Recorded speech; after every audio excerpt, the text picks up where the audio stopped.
नमस्कार दोस्तों, हमारे YouTube चैनल में आप सभी का स्वागत है। तो दोस्तों, जैसा कि आप सभी को पता है कि हमने प्रेजेंट टेस्ट टॉपिक स्टार्ट किया है बिल्कुल बेसिक लेवल से और हाई लेवल तक चलेंगे। तो अब देखना इसकी नेक्स्ट टाइप वाला क्वेश्चन देखना। प्याज का मूल्य 25% कम हो गया। एक परिवार अपने खर्च को अपरिवर्तित रखने के लिए खपत को कितने % बढ़ा सकता है। देखो, उसको खर्च अपरिवर्तित रखना है। अगर मान लो वो पहले 100 रुपये खर्च करता था तो अब भी कितने खर्च करेगा, 100 रुपये। लेकिन बताओ मूल्य में क्या हो गई गिरावट, क्योंकि सस्ता हो चुका है प्याज। तो बताओ, और पैसे भी आपको उतने ही खर्च करने हैं, तो घर में आने वाली वस्तु ज़्यादा आएगी, क्योंकि देखो वस्तु का मूल्य क्या हो चुका है, कम हो चुका है, वस्तु सस्ती हो चुकी है और खर्च आपको वही रखना है। तो बताओ घर पे आने वाली वस्तु की मात्रा बढ़ेगी। अब यहाँ से देखना, इस सवाल को एक बार बेसिक समझो और उसके बाद इस सवाल की जो शॉर्ट ट्रिक है उसको याद रखेंगे अपन। देखना कैसे। अरे प्याज का मूल्य कितना % कम हुआ, 25% कम हुआ। कितना कम हुआ, 25%। और 25% की जो फ्रैक्शन वैल्यू है वो कितनी होती है, 1/4। कितनी होती है, 1/4। क्योंकि 25% को आप 25/100 लिखोगे, 25 से कटेगा 100, 4 बार में 1/4। अब यहाँ से देखना आप कि प्याज का अभी मूल्य कितना है, 4, और उसमें कितने की कमी हो रही है, 1 की। तो देखो यहाँ से नया मूल्य कितना हो जाएगा, अभी मूल्य कितना है, 4, और उसमें 1 की कमी होगी। तो बताओ नया मूल्य कितना हो जाएगा, 4। अभी मूल्य 4, मूल्य घट चुका है, तो नया मूल्य कितना हुआ प्याज का, 3। अब यहाँ से देखना, इसे लिखेंगे रेट। अभी रेट कितनी है, 4, लेकिन प्याज सस्ता होने की वजह से अब नया मूल्य कितना हो चुका है इसका, 3। हमें देखो खर्च को अपरिवर्तित रखना है, खर्च नहीं बदलना चाहिए। तो देखो मात्रा यहाँ लिखेंगे, मात्रा यहाँ क्या लिखेंगे, मात्रा। तो यहाँ देखना, जो मात्रा का रेशियो और जो रेट का जो रेशियो है वो एक दूसरे के इनवर्स होगा। क्या होगा, इनवर्स। तो यहाँ कितना हो जाएगा, 3, और यहाँ कितना हो जाएगा, 4। और ये इनवर्स क्यों हुआ, उल्टा क्यों हुआ, क्योंकि हमें खर्च को क्या रखना है, अपरिवर्तित। तो 4 को 3 से गुणा करोगे 12, और 4 को यहाँ भी 3 से गुणा करोगे तो कितना आएगा, 12। अब यहाँ देखना, अरे पहले 4 रुपये में कितनी वस्तुएं आती थी, 3। अब 3 रुपये में कितनी वस्तुएं आती है, 4। क्यों, क्योंकि रेट कम हो चुकी है। अब यहाँ देखना, खर्च को अपरिवर्तित रखने के लिए खपत को कितने % बढ़ा सकते हैं। अरे पहले 3 वस्तुएं आती थी, अब कितनी वस्तुएं आ रही है, 4। बताओ कितना बढ़ा, यहाँ से 1 बढ़ा। कितना बढ़ा, 1 बढ़ा। और वो किस पे बढ़ा, 3 पे बढ़ा या 4 पे, अरे 3 पे ही तो बढ़ेगा। तो बटे में कितना आएगा, 3। और हम इसको % में ज्ञात करने के लिए किससे गुणा कर देंगे, 100 से। तो इसकी वैल्यू कितनी आएगी, 33 सही 1/3%। कितना आएगा, 33 सही 1/3%। अब इसका शॉर्ट वाला तरीका देखना आप। प्याज का मूल्य 25% कम हो गया। स्टार्टिंग के अंदर प्याज का मूल्य अपने आप में कितना % है, 100%। स्टार्टिंग में प्याज का मूल्य कितना % है, 100%। कितना % है, 100%। रेट कम होने की वजह से, और रेट कम कितनी हुई, 25%। तो 100 का 25% कितना होगा, 25। तो नया मूल्य कितना हो जाएगा इसका, 75। अब देखो हमें खर्च को अपरिवर्तित रखना है, तो खपत को कितने % बढ़ा सकते हैं। यहाँ कैसे ज्ञात करोगे, 100 और 75 का अंतर कितना है, 25। कितना है, 25। और पहले मूल्य ये और अब नया मूल्य कितना है, 75। तो नया वाला मूल्य यहाँ लिख देंगे बटे में, ये बटे में लिख दिया। और % में ज्ञात करने के लिए इसको किससे गुणा कर लोगे, 100 से। किससे गुणा करोगे, 100 से। देखो 25 से कम 25, 25 तिया 75, और 3 का भाग आप 100 में दोगे तो कितना % आएगा, 33 सही 1/3%। कितना % आएगा, 33 सही 1/3%। देखो इसका नेक्स्ट सवाल देखना, पढ़ना एक बार सवाल को। चीनी के भाव 25% बढ़ गए। अब की बार रेट बढ़ चुकी है, 25% बढ़ चुके। एक परिवार चीनी की खपत कितने % कम करे ताकि खर्च अपरिवर्तित रहे। देखो रेट बढ़ चुकी है, रेट बढ़ चुकी है और आपको मान लो रेट बढ़ चुकी है। पहले भी आप 100 रुपये खर्च करते थे चीनी पे और अब भी 100 रुपये खर्च करोगे, लेकिन रेट बढ़ चुकी है। तो बताओ चीनी की मात्रा जो आपके घर में आएगी वो घटेगी, वो घटेगी। अब यहाँ देखना कितने % कम करे ताकि खर्च क्या होना चाहिए, अपरिवर्तित। तो इसका पहले एक बार बेसिक देख लो, कंसेप्ट देख लो और फिर इसको उसी तरीके से करना जो पहले वाला तरीका हमने बताया था। अब देखो यहाँ सबसे पहले आप देखो 25% और इसकी फ्रैक्शन वैल्यू कितनी होती है, 1/4। लेकिन इस बार जो रेट है वो बढ़ चुकी है। रेट क्या हो चुकी है, बढ़ चुकी है। पहले रेट कितनी, 4, अब 4 पे कितना बढ़ा, 1 बढ़ा, तो कितना हो जाएगा, 5। तो यहाँ रेट लिखोगे, रेट 4 से बढ़कर कितनी हो चुकी है, 5। और यहाँ लिखोगे क्वांटिटी, मात्रा। अब देखो यहाँ क्योंकि खर्च अपरिवर्तित है इसलिए रेट का रेशियो और क्वांटिटी का रेशियो क्या होगा, इन्वर्स होगा, मतलब उल्टा हो जाएगा। तो यहाँ 5 और यहाँ 4। खर्च अपरिवर्तित रहना चाहिए। तो देखो 4 को 5 से गुणा करो 20 और 5 को 4 से गुणा करो, वापस कितना आएगा, 20। अब देखो कितने चीनी की खपत को कितने % कम करे, पहले 5 अब कितना, 4। कितना कम करें, 1। अरे कितना कम करें, 1। कम किस पे करना है, 5 पे। जब भी कम का नाम आए बड़ी वाली वैल्यू, जब भी अधिक का नाम आए तो छोटी वाली वैल्यू। देखो यहाँ कितने % कम करें, अरे कितना कम करें, 1। किस पे कम करना है, बड़ी हुई वैल्यू पे, मतलब 5 में। तो 1/5 इंटू % में निकालने के लिए 100, तो कितना आएगा इसका आंसर, 20%। अब इसका देखना, ट्रिक देखना इसकी। चीनी के भाव 20-25% बढ़ गए। अरे चीनी का स्टार्टिंग वाला मूल्य कितना था, अपने आप में 100%, कितना था, 100%। लेकिन अब इसकी रेट बढ़कर कितनी बढ़ी, 25%। तो कितना हो चुका है, 125। 100 और 125 के बीच का डिफरेंस कितना है, 25। कितना है इसके बीच का अंतर, 25। नया वाला मूल्य बताओ, या 100 है या 125। नया वाला मूल्य 125, तो बटे में हमेशा क्या आता है, नया मूल्य, और इनटू में कितना, 100। देखो यहाँ 25 से कम 25, 25 पंजे 125। अरे 5 से 100 कितनी बार में कट रहा है, 20 बार में। तो ये कितना आया, 20%। कितना आया, 20%। तो एक बार ढंग से देख लो सवाल को। देखो नेक्स्ट सवाल देखो, इसी टाइप का है ये लास्ट सवाल, और इसके बाद में नेक्स्ट टाइप देखेंगे। चीनी के भाव 20% कम हो चुके हैं। एक परिवार चीनी की खपत कितने % बढ़ाए ताकि खर्च अपरिवर्तित रहे। यह शब्द लिखा हुआ आएगा, खर्च अपरिवर्तित रहे। इस बार देखो रेट कम हो चुकी है, तो घर में आने वाली चीनी बढ़ेगी या घटेगी, अरे बढ़ेगी, क्योंकि आपको खर्च क्या रखना है, अपरिवर्तित रखना है। तो इसका डायरेक्ट शॉर्ट वाला तरीका ही देख लो अब आप, और इसी तरीके से करना है आपको। देखना है कैसे, चीनी के भाव 20% कम हो चुके हैं। तो जब कम नहीं हुआ, उससे पहले की रेट कितनी थी, 100%। उससे पहले की रेट कितनी थी, 100%। अब देखो भाव में कितनी गिरावट आई, 20% की। तो नया मूल्य कितना हो चुका है इसका, 80। नया मूल्य कितना हो चुका है, 80। अब देखो दोनों के बीच का डिफरेंस कितना है, 20 बटे में कौन सा मूल्य आएगा, नया वाला या पुराना वाला, नया वाला। तो नया वाला कितना है यहाँ पर, 80। और % में निकालने के लिए किससे गुणा कर देंगे, 100 से। तो 20 चौक 80, और 4 से 100 कितनी बार में कटेगा, 25 बार में। तो 25%। तो दोस्तों ये इस टाइप के सवाल आपको समझ में आ रहे होंगे। तो अब हम नेक्स्ट टाइप देखेंगे यहाँ से।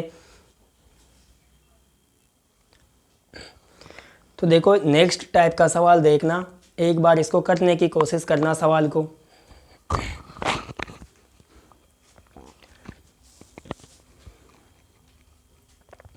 अब देखो इसको, चीनी का मूल्य 10% कम हो गया।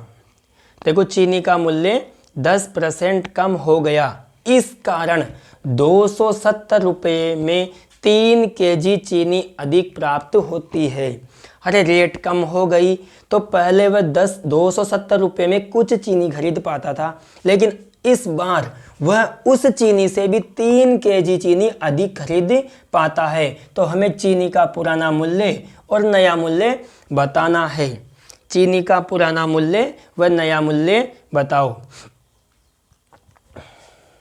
तो देखो इसको यहाँ से सबसे पहले देखो, अरे रेट में कमी हुई या वृद्धि? कमी। कितने की कमी हुई? 10% की। अब बताओ 10% की फ्रैक्शन वैल्यू कितनी होगी? 10/100, यानी कि 1/10। 1/10 इसकी कमी हुई।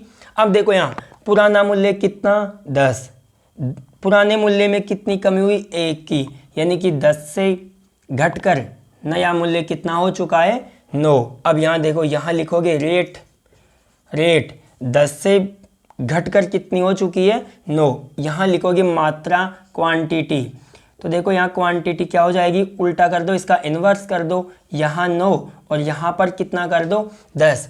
अब देखो यहाँ रेट के कम होने के कारण वह 270 रुपये में 3 केजी चीनी अधिक खरीद पाता है। अब देखो यहाँ पहले वह 10 में कितनी चीनी खरीदता था? 9। अब देखो रेट कम होने की वजह से 9 पे कितनी चीनी खरीद पाता है? 10। तो बताओ हमारे अनुसार, रेशियो के अनुसार वो कितनी चीनी अधिक खरीद पाता है? पहले 9 अब 10। तो बताओ 1 केजी चीनी अधिक खरीद पाता है। किसके अनुसार? रेशियो के अनुसार। लेकिन देखो प्रश्न में देखो वह 3 केजी चीनी अधिक खरीद पाता है, और हमारे अनुसार वह देखो कितने केजी चीनी खरीद पाता है? 1 केजी। प्रश्न के अनुसार 3 केजी और रेशियो मेथड के अनुसार, रेशियो के अनुसार 1 केजी चीनी अधिक खरीद पाता है। हमें क्या निकालनी है? सबसे पहले मात्रा। देखो यहाँ पहले वाली मात्रा कितनी है? 9। तो इसको किससे गुणा कर दो? 9 से। 9 को 3 से गुणा करोगे तो कितना आएगा? 27 केजी। कितना आएगा? 27 केजी। लेकिन अब रेट कम होने की वजह से वह कितनी चीनी खरीदता है? 10। तो मैं इसको किससे गुणा कर दूंगा? 10 से भी गुणा कर दूंगा। 10 को 3 से गुणा करोगे तो कितना आएगा? 30 केजी। कितना आएगा? 30 केजी। अब देखो यहाँ आप यहाँ भी देख सकते हो, देखो रेट कम हो चुकी है। पहले वह 27 केजी चीनी खरीद पाता था 270 रुपये में, लेकिन अब रेट कम होने की वजह से वह 270 रुपये में कितनी चीनी खरीद पाता है? 30 केजी। बताओ कितनी अधिक खरीद रहा है? 3 केजी अधिक खरीद रहा है। अब यहाँ देखो हमें निकालना यहाँ से पुराना मूल्य और नया मूल्य। अरे पहले 270 रुपये में कितने केजी चीनी खरीदता था? 27 केजी। तो बताओ 1 केजी चीनी का मूल्य कितना होगा? 270/27। 270/27। तो बताओ कितना आएगा? 10 रुपये। पहले वह 1 केजी चीनी कितने में खरीदता था? 10 रुपये में। कुल कितनी खरीदता था? 27 केजी। तो 10 को आप 27 से गुणा करोगे, वापस कितना आएगा? 270। अब यहाँ देखना नया वाला मूल्य देखना, ये तो पुराना मूल्य, ये तो पुराना मूल्य। अब देखो यहाँ से नया मूल्य। अरे अब कितने केजी चीनी खरीद पाता है? 30 केजी। कितने में? 270 रुपये में। तो बटे में किसका भाग दोगे आप? 30 का। इससे ये कट रहा है और ये 9 रुपये। बताओ नया मूल्य कितना है 1 केजी चीनी का? 9 रुपये। पुराना मूल्य कितना है 1 केजी चीनी का? 10 रुपये। तो बताओ ये सवाल समझ में आया कि नहीं आया? इसी प्रकार का एक सवाल और देखेंगे तो आपको अच्छे से समझ में आ जाएगा। देखो इस सवाल को देखो एक बार।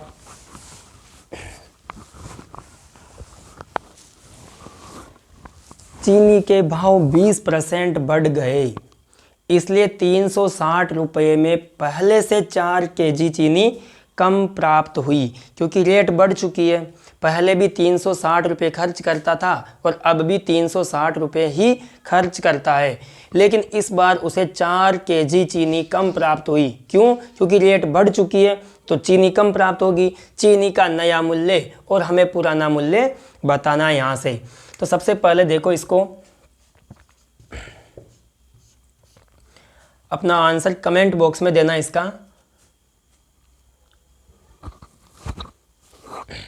देखो यहाँ, हरे चीनी के भाव 20% बढ़ चुका है, 20% बढ़ चुका है।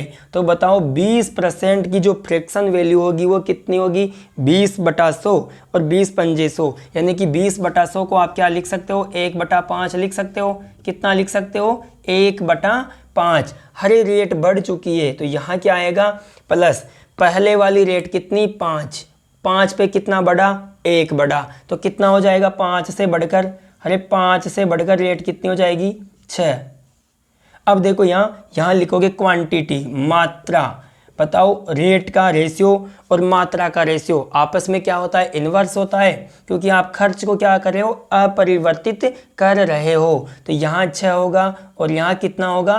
5। अब देखो यहाँ पर पहले 5 रुपये में 6 वस्तु आती थी, लेकिन अब 6 रुपये में भी 5 वस्तुएं आती है। क्यों? क्योंकि रेट बढ़ चुकी है। तो पहले 6 वस्तुएं आ रही थी और अब कितनी वस्तुएं आ रही है? 5। बताओ कितने की कमी हुई? 1 की कमी हुई। लेकिन प्रश्न में कितने की कमी हुई? 4 की। 4 केजी चीनी प्राप्त हुई। पहले 6 केजी चीनी, अब 5 केजी चीनी। तो बताओ कितने केजी चीनी की कमी हुई? 1 केजी चीनी की कमी हुई। लेकिन प्रश्न के अनुसार कितने केजी चीनी की कमी हुई? तो 4 केजी बटे में यहाँ कितना आएगा? 1, क्योंकि रेशियो हमारे अनुसार कितने की कमी हुई? 1 की। अब देखो पुरानी वाली मात्रा के लिए आप किससे गुणा कर दोगे? 6 से। तो कितना हो जाएगा? 6 चौक 24 केजी। फिर यहाँ देखो, अब किससे गुणा करोगे इसे? 5 से। किससे गुणा करोगे? 5 से। तो देखो 4 पंजे 20 केजी।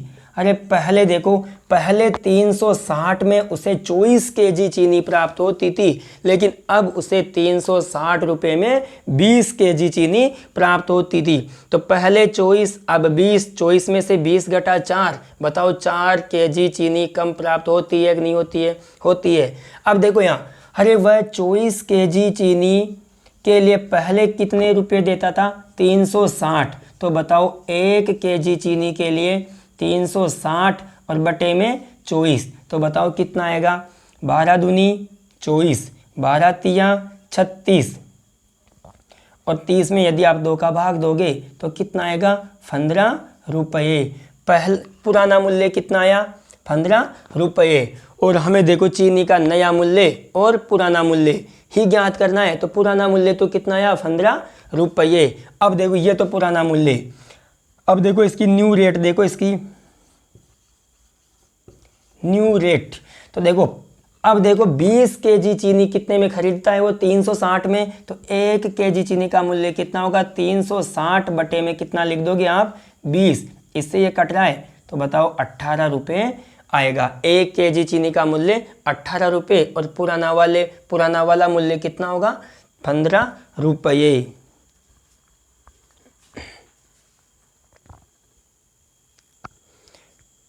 देखो नया सवाल एक सवाल और देखना है इसका। गेहूं का मूल्य 25% बढ़ गया, इसलिए 400 रुपये में 4 केजी गेहूं कम प्राप्त हुए। बताओ गेहूं का नया मूल्य बताओ।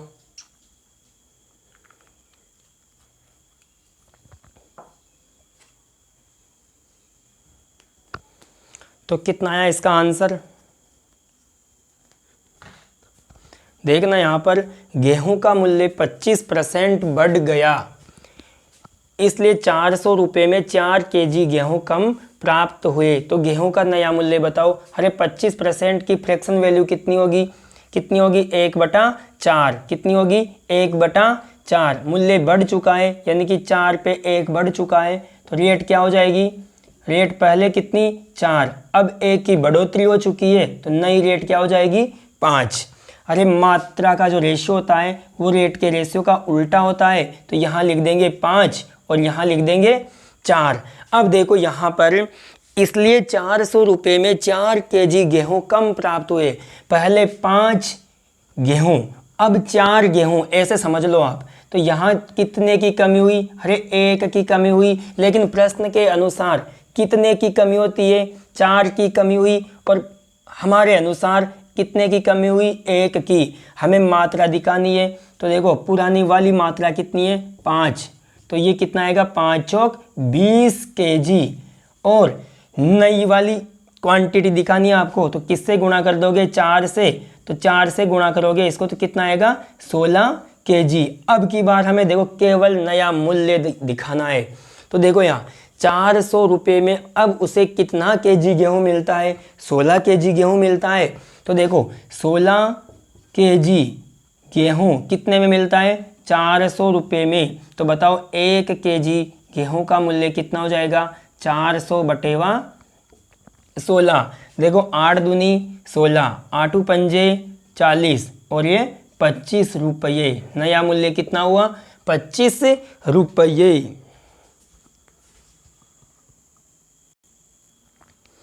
देखो अगला सवाल देखो इसका।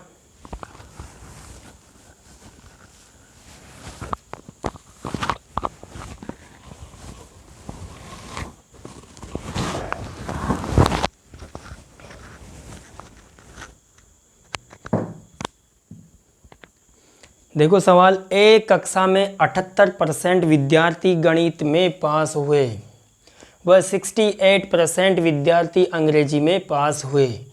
78% विद्यार्थी मैथ्स में पास होते हैं और 68% विद्यार्थी इंग्लिश में पास होते हैं। यदि 4% विद्यार्थी ऐसे हैं जो दोनों ही विषयों में फेल होते हैं, न मैथ्स में पास न इंग्लिश में पास, और 36 विद्यार्थी केवल और केवल इंग्लिश में पास होते हैं, तो हमें कुल विद्यार्थियों की संख्या दिखानी है। देखो यहाँ 4% विद्यार्थी ऐसे हैं जो मैथ्स में क्या होते हैं? नहीं, 4% विद्यार्थी ऐसे हैं जो दोनों ही सब्जेक्ट्स में क्या होते हैं? फेल होते हैं। अरे लेकिन फेल होने वाले विद्यार्थी भी क्लास का हिस्सा तो हैं। ऐसा तो नहीं है उनको क्लास से बाहर निकाल दोगे। भाई जो विद्यार्थी 4% विद्यार्थी जो फेल होते हैं वो क्लास का हिस्सा तो है। अब देखो यहाँ हम पूरी एक क्लास बनाते हैं। जैसे ये एक क्लास है और इसमें 4% विद्यार्थी ऐसे हैं जो दोनों ही सब्जेक्ट में फेल होते हैं। अब देखो 78% विद्यार्थी ऐसे हैं जो किस में पास होते हैं? मैथ्स में। किस में पास हो रहे हैं? ये मैथ्स में। और 68% विद्यार्थी अंग्रेजी में पास होते हैं। 68% विद्यार्थी किस में पास होते हैं? मैथ्स में। तो ये इंग्लिश में। अब यहाँ से देखना, जब 4% विद्यार्थी दोनों विषयों में फेल होते हैं तो बताओ पास होने वाले विद्यार्थी कितने बचे? अरे 96 बचेंगे। 100 माइनस का 4 कितना हो जाएगा? 96%। कितना हो जाएगा? 96%। अब देखो यहाँ अरे मैथ्स में पास होने वाले कितने? 78%। इंग्लिश में पास होने वाले कितने? 68%। यदि आप इन दोनों को ऐड करोगे, पास होने वाले विद्यार्थी को ऐड करोगे, तो यहाँ से देखना 78% प्लस 68%, तो बताओ ये कितना हो जाएगा? 146%। कितना हो जाएगा? 146%। अब आप ये देखो, यहाँ से ये बात सोचने वाली बात है, ये 146% कैसे आया? क्योंकि हर वैल्यू अपने आप में कितना परसेंट होती है? 100% होती है। बताओ 68% विद्यार्थी मैथ्स में पास, 78% विद्यार्थी मैथ्स में पास और 68% विद्यार्थी इंग्लिश में पास, और दोनों का सम कितना हुआ? 146%। और आप यहाँ देखोगे पास होने वाले विद्यार्थी कितने बचे? 96%। तो ये एक्स्ट्रा जो 50% आया, जो 50% आया, बताओ वो क्या है? 146% में से यदि आप 96 को हटाओगे तो एक्स्ट्रा 50% आया। तो वो एक्स्ट्रा 50% वो हैं जो मैथ्स में भी पास होते हैं और इंग्लिश में भी पास होते हैं, जो इंग्लिश में भी पास होते हैं और मैथ्स में भी पास होते हैं।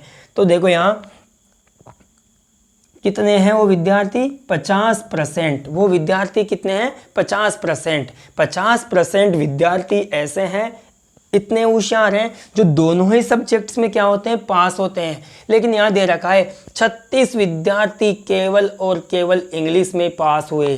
36% विद्यार्थी केवल और केवल किस में पास हुए, इंग्लिश में पास हुए। अब देखो यहाँ से, अरे इंग्लिश में पास होने वाले विद्यार्थी कितने हैं, 68%, लेकिन केवल इंग्लिश में पास होने वाले दिखाने हैं तो आपको 50% को हटाना पड़ेगा 68 में से, क्योंकि आपको केवल इंग्लिश में पास होने वाले बच्चे दिखाने हैं। तो आपको केवल ये बच्चे याद करने हैं यहाँ से, ये वाले। तो बताओ अगर 68% में से आप 50% घटाओगे तो कितना परसेंट आया, 18%। अरे 18% कौन है, 18% विद्यार्थी वो विद्यार्थी है जो केवल किस में पास होते हैं, इंग्लिश में। और प्रश्न में इंग्लिश में पास होने वाले विद्यार्थी कितने हैं, 36 बटा परसेंट में या रेशियो में केवल इंग्लिश में पास होने वाले बच्चे कितने, 18। और हमें कुल विद्यार्थियों की संख्या बतानी है, और कुल विद्यार्थियों की संख्या अपने आप में कितना होती है, 100%। तो हम इसे किससे गुणा कर देंगे, 100 से। तो 18 दूनी 36 और ये कितना हो जाएगा, 200। तो टोटल विद्यार्थियों की संख्या कितनी होगी, 200। तो ठीक है दोस्तों, कल से नई टाइप स्टार्ट करेंगे इसकी। अगर आपको वीडियो पसंद आया हो तो वीडियो को लाइक करना और चैनल को सब्सक्राइब करना और वीडियो को ज़्यादा से ज़्यादा लोगों तक शेयर करना। धन्यवाद।